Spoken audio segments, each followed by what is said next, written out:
Okay. Solution sa na-aksidenteng na hard reset and nakalimutan yung ginawang pattern or password.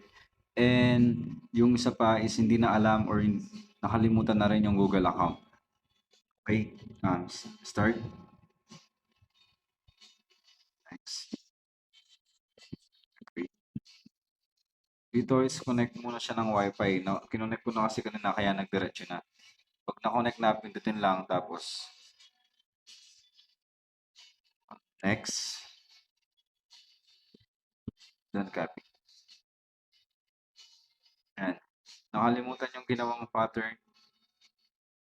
Then hindi na rin alam yung sa Google account. Okay. Back. See all Wi-Fi networks. Then add network. Add new network. Tapos pinto na yung parang mic dun sa side. Pag may nakitang lumabas dito, i-allow lang. Permission and search. Search easy touch. I-on lang siya. Then customize menu. Yun, yung iba hindi nakalagay agad yung sa easy share. I-add lang tapos ilagay yung easy share. Kung nakalagay na, okay na. Then ito. Easy share.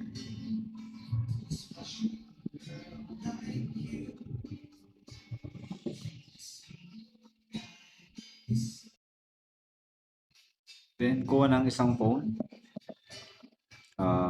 Pumunta sa Play Store.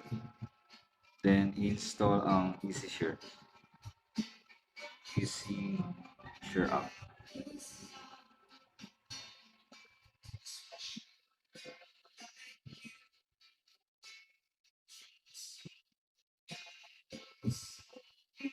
Okay, then bago natin siya i-open, download na tayo ng Quick Shortcut Maker sa Chrome.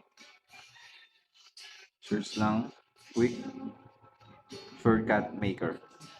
Mas prefer ko kasing i-download siya sa online ay sa Chrome kesa sa Play Store kasi minsan hindi nagana yung sa Play Store mismo.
allow, allow, allow, allow. Yan, phone clones, dito lahat ng mga data mo na nakapaloob dito sa phone na to. Then, yung kailangan lang natin is yung sa dinownload natin kanina na yung Quick Shortcut Maker na nasa application. Hanapin lang ito, then okay. Tapos, start cloning. Okay, tapos na. Then, cancel. Tapos, okay na to. Hindi na natin gagamitin yung isang phone, kaya tatabi na natin. Focus na lang tayo dito sa isa. Tignan natin yung history.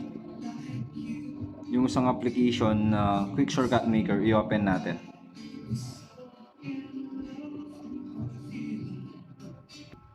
Okay, open na. Then, search lang natin yung factory test.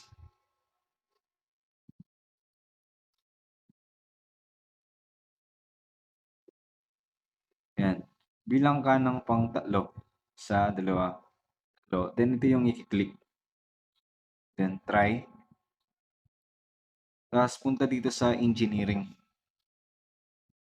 Back to home. Tapos, initiate to English. Then, okay na. Got it. Google Bypass. Please support my YouTube channel. Subscribe and click the notification bell for more updates. Thank you.